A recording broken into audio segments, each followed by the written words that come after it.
We're thankful to God for your viewers wherever you are, in Guyana, in the Caribbean, and further afield. We want you to let you know that we on the set of choices, we value life because it's the greatest gift that we have. And we want to encourage you, no matter what your situation may be, what you're thinking of, that you live life, you love life, and know that it's God that gives you the breath. So stay tuned as we welcome you, and God bless you. This evening we want to continue our discussion on suicide. We started a couple of weeks back. We want to say from the inception here that those of us who interact with children frequently, such as teachers and parents, for example, need to understand that our conduct and the demands we make on children can push them in the direction of attempting to commit suicide. In the light of an investigation that was conducted, or some sessions conducted with children in the school system, one child noted that she felt like committing suicide because the parents kept fighting all the time. So these things, while they might appear as not having an effect, fundamentally, they can move children in that direction. So you're in an environment where there's constant turmoil and fighting, and so a child in that environment sometimes becomes very frustrated that this is how parents are living. Teachers, for example, when children fail examinations and so on, you tell them that, look, you'll amount to nothing, you're not going to do well at all. Parents do that also. And all of these things, add to our children developing a low self-esteem. So what needs to be done? There must be the cultivation as parents, as teachers, a sense of identity in our children. We have to let them know that they're valuable, a sense of value, that they have value, a sense of purpose. Because I always say a man's life is not determined by his beginnings. Some of us could have a very hard start, but that does not mean that is how you will end up. So we need to do that. Purpose, value, and identity. And more importantly, I think parents need to model good behavior. Amen. Model good teachers too, because children look up to teachers as role models. So we need to model good behavior every time.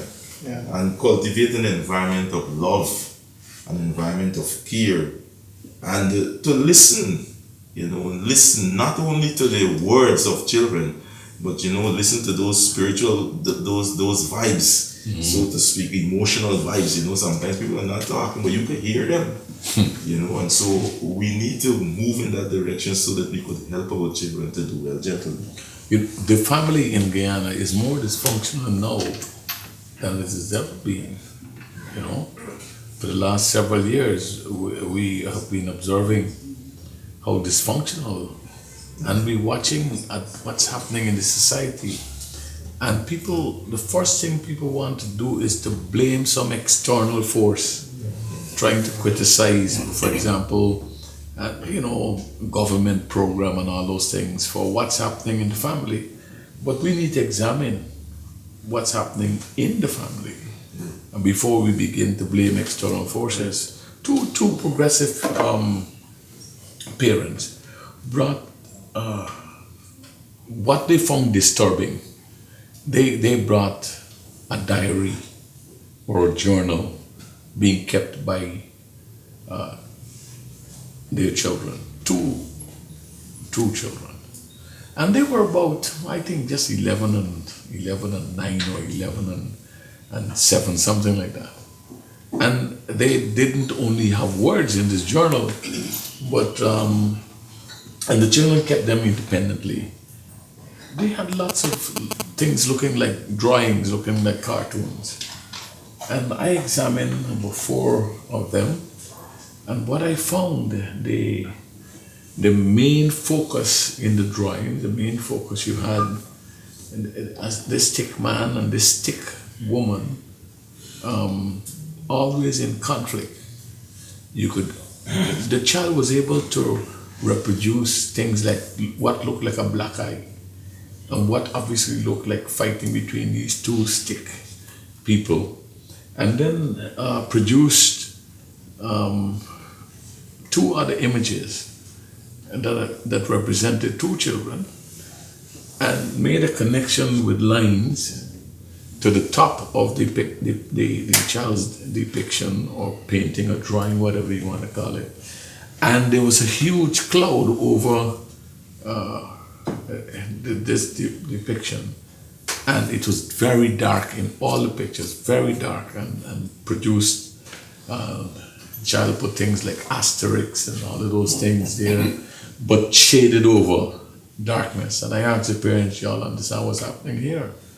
And they said, they said she's becoming so introverted and producing all these negative pictures. And I said, this is a commentary on your family. This is what's happening inside your house. So what do you mean by that, Pastor? Look, this child is saying these two people are fighting. Now I looked at that mother and that father. The wife put her hands to her mouth like that. The man bowed his head. They didn't recognize that this child was making a commentary on their behavior. And it's amazing how this child, her grades were going down, but her drawing and her journal every day told the story. There's a lot of stress, there's a lot of pain going on, and this child reproduced that. Now the trouble is, most parents don't understand those kinds of depictions. My impression is that these people felt ashamed after I interpreted, this is what this is. Y'all are fighting. I didn't even ask them if they were fighting. I said, this picture here shows that y'all are fighting. And you're fighting in front of the church. Look at the impact. And the dark clouds, that's what that child is feeling. The kind of pressure. Now, when people grow up in that environment, living with pain, living under stress, we don't know what they might be thinking. And I endorse how you introduce the program about we must be careful what we say and what we do. Because after a while, that little mind, that little child, might make it to teenage years, make it to early adolescence, make it to young adult, and just decide I've had enough. I've had enough. You see, that's the environment, the family environment, where we're supposed to have the rearing and the caring, creating an environment of love, a place where children can talk to parents and parents can empower children. But unfortunate enough, like you just explained, it is in that same environment they are experiencing pain. And did I hear you say children can talk to parents? yes. You think that is a normal thing? No. Not in many cases. It is not normal. So we have to be very careful of how we make these blanket statements, so to speak. Because of out of frustration, you find parents telling children, they will amount to nothing. But if we want to make blanket statements, we can tell them everybody in this family will do well. So we need to be very, very careful as to how we treat our children, because when they go out there and they feel the real issues of life and they experience pain and disappointment, who will they turn to? So we have a responsibility as parents and as we say, safety nets, the community, the neighbors. Listen, talk to your children, listen to them, and create an environment where they can be empowered. One comes vividly to my mind. There's a young man I met out of Georgetown a couple of weeks back, and before I could have greeted him, he ran towards me and told me that he was preparing to write CXC privately. He started lessons and all of that. And quickly I reflected on the number of times I spent with him, talking, counseling, but more important, listening to him. outside of my job description, in his home, didn't do well when he wrote The Six. He didn't. And he wanted to have another opportunity to do it again. But his parents bluntly refused to listen to his cry, to want to write the exam again, and also to provide resources. So, I mean, quite often, you know, I found it quite strange that he would come and share, and he would cry. And I said, here what? I'm going to assist you to go to the private classes, and when you're ready, I'm going to provide the funds for you to write the exam. So he saw me the other day, and he ran towards me, reminded me of my promise. He said, okay, I'm going to honor my promise. I'm going to help you. But what is coming out there in the homes, sometimes as parents, we fail to observe or to see the obvious signs. And also we fail to listen to our children, the cry and the plea of their hearts. And if we're going to really help them, we need to listen to them, get feedback from them as to how well we're doing as parents. And if we're able to do that, we will help so many of the children who are out there needing our help and our attention. What has happened for us now, we have been robbed basically because of technology with regards to interacting with our children, with people. The cell phones have taken away that time that we used to talk back and forth with each other. Listening is a lost art that we should recover. When we sit and listen to an individual, we can hear more than is being said. And I think why we're missing this now is because we don't take time to get face to face with people, but we don't face off.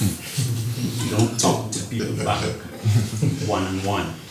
And I think if we really recover from that, we can hear lots of things and avoid a whole lot of things from happening by simply listening again. I heard one young man said, you know, we are looking down so much on our different gadgets that we don't even have the time to look up. Yeah. But we have to make, notwithstanding what you said, Pastor Jackman, that we've been robbed because of technology, I think we, notwithstanding that, we have a responsibility. We have to make the time, make it deliberate around the breakfast table. Wherever you go, make that time to talk to your children, and I believe it will produce positive. You're making some sweeping statements around the breakfast table. I mean, we must not assume these things, that is normal behavior around the breakfast table. Wherever, if it's on the steps, wherever you meet and you socialize in your home, right on the floor you can sit. So most times now people eat by themselves. That communal gathering, you know, some people eat away from the family. When they get home, they're not hungry. And so we are not intentional about making that opportunity at least once a week in some families. Some families go for months at a time. They don't ever come together and have that kind of social interaction. And that increases the dysfunction in the family. But you know, something I found quite useful in my home, the father, the parent. Periodically, as the children grew, periodically I found it useful to ask them to tell us how well we have been doing as parents and how badly. And it sometimes it's very shocking what they told us, you know, in terms of our stewardship, how we perform. And they graded us, and sometimes in some areas very encouraging, and in other areas it was, you know, the sense of disappointment. And we have used that to improve our stewardship experience. And it has been very, very, very useful. And you know, I can say I'm becoming a better father because of listening to the feedback that they receive from our children. And it would help us even further, you know, if we allow expression. if we really allow that child to speak or that individual to speak and not try to lock them into what we think they should say, but hear clearly what they want to say. Because sometimes giving an expression to your feelings can avoid a whole lot of stuff from happening. If you vent your feelings in front of somebody, that person might well hear and guide or advise you as to how to take the next step. That is what I think we're missing. And if we can return to it again, we can save a whole lot of You know, time. in relation to this issue of self-esteem and the whole thing about identity and so on, I think in families also, we need to start, you know, discussing with our children what they want to be. Career guidance, what they want. Because one of the things that we do, we put our children under extreme pressure. And some people, some researchers say, some people try to live their lives, what they did not achieve through the lives of their children. And we have to be very mindful of that, because you put a man in something that he doesn't want to, or you want it to become somebody or something that he doesn't want to, it can affect him. And so this whole thing about career guidance, and this morning in our discussion, partially we talk about this whole thing about technical and vocational. And the idea of this as a subject matter has been changed, because there's a feeling that once somebody's moving into the realm of carpentry, mechanic or something, that they're done and that they're not right. And I had a startling, you know, awakening in relation to that. I never thought that way, but for some particular reason, I don't use the term as an educator anymore, not academically inclined, because I discovered that everyone is academically inclined. And I remember dealing with a gentleman, when I heard his background, that changed my whole mindset. You know, there's a gentleman, and I'm going to call his name. His name is Leland Thompson at the University of Ghana. All the students would run to this guy in terms of mathematics and sorting out how to do thesis and how you show correlation between variables and stuff. And he's a master at that. But when I heard later on that the man is a tech vatman, I couldn't believe it, because there was a conception or a perception that once you're into technical and vocational thing, you fit in pipes and all of that you're not smart. And so our parents now need to relieve our children of that stress. If the person want to be a plumber, carpenter, let them be. Don't push the children in that direction, because next thing you know, they fold up and say, I don't want to be this, and they move in that direction. Not so long ago, I had this encounter where a child asked the question, tell me, if my teachers refer to me as a good for nothing, no good, can't amount to anything, is it possible that after thinking about the idea of killing yourself, that you can actually kill yourself? And I paused for a moment, because I wasn't quite sure how to respond. Clearly in my mind, it's a sense of psychological abuse. I wasn't sure if it was the teacher or the parents who was doing this. But clearly, a platform for suicide was being created.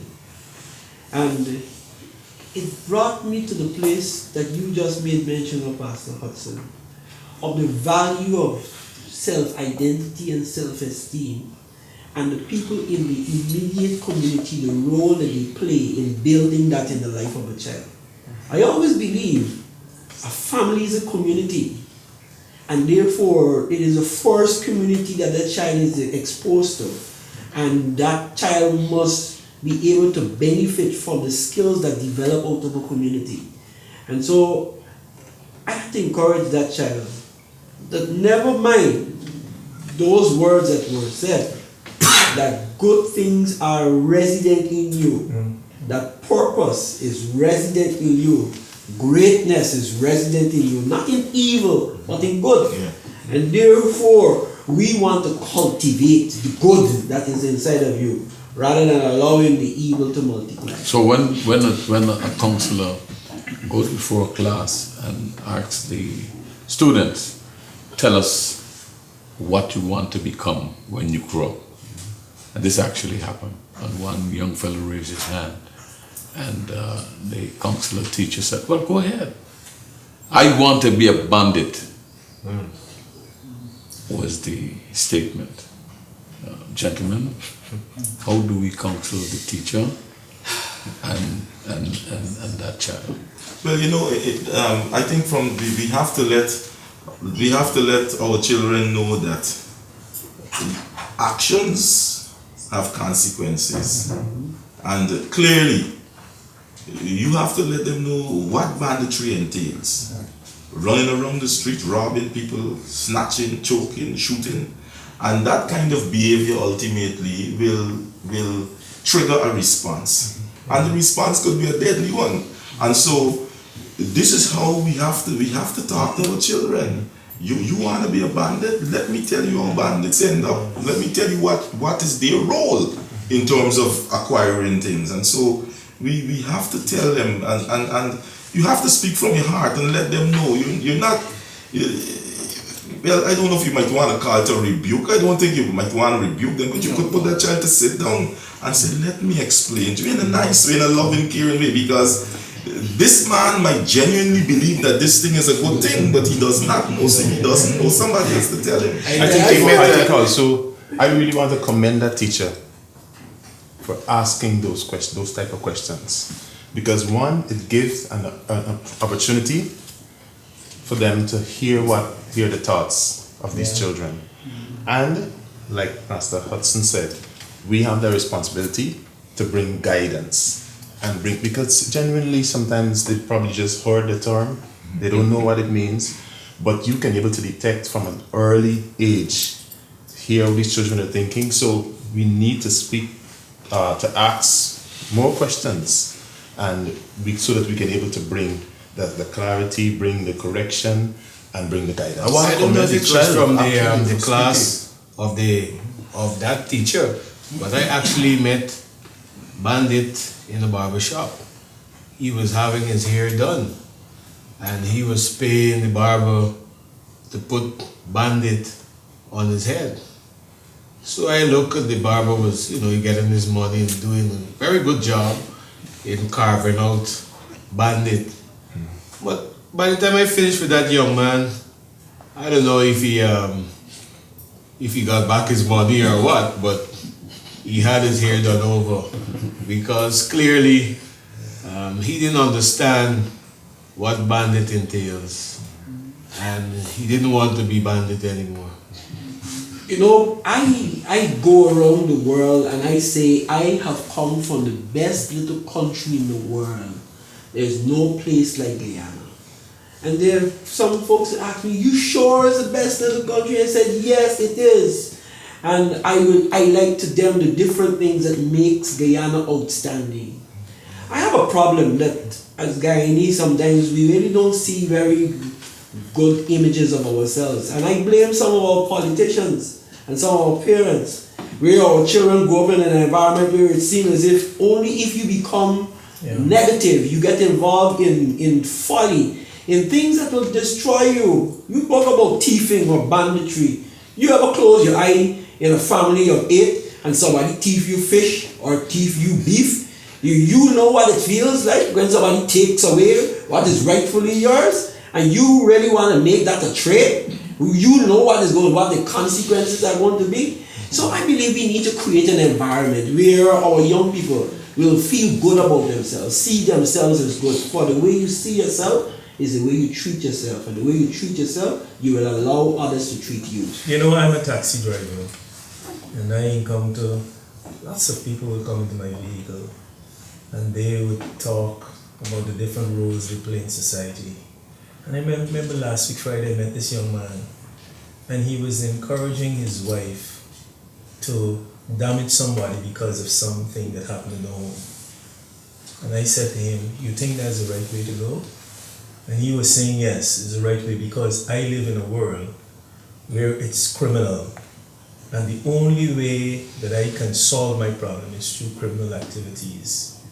I said to that young man, but are you prepared to accept the consequences of what you are going to do? And he said, well, I don't look at that. You know, sometimes at all times we should let people know the truth. There is a consequence behind every action, whether good or bad. That young man left the vehicle, still spewing out his thing, because I listened for a whole trip, hearing what he was saying. But I left something with him. Remember, the eyes of the Lord go to and fro over the earth, and he beholds both the good and the evil. If you are prepared to suffer the consequences of your crime, go ahead. But if you're not prepared, try something else. And he left and he went his way. I'm saying to us, you know, sometimes we listen and we don't say anything about these things, and we allow people to feel that they can go just like that and it's all right. We can make a difference in those lives. What is critical for us is that some of us live in greater darkness than others. There are some of us, we have a reality, or we are exposed to a reality that is very dark. People don't know what you're suffering and what you're going through. And you hear suggestions in your ear to take your life, to harm yourself, to harm others. That is darkness. Yeah. You have no sense that there would ever be any hope that will deliver you out of this. Isaiah made a comment that I'd like to leave with you in Isaiah 60. See, verse 2, darkness covers the earth, and thick darkness is over the peoples. But the Lord rises upon you, and his glory appears over you. There is an opportunity, whoever you are, however thick the darkness might be, for you to come to a place and to allow the power of God to rise upon you. And when he does that, light will come into your light, and hope will come into your frame, into your reality. No matter how dark it is, there's someone who could shine his light through that darkness to get to you. There is hope. This is Choices. We thank you for joining us this evening. We want to remind you to join us for our special services at First Assembly. I'm Celicia on behalf of the set, reminding you that your whole life is the sum of your choices. God bless you.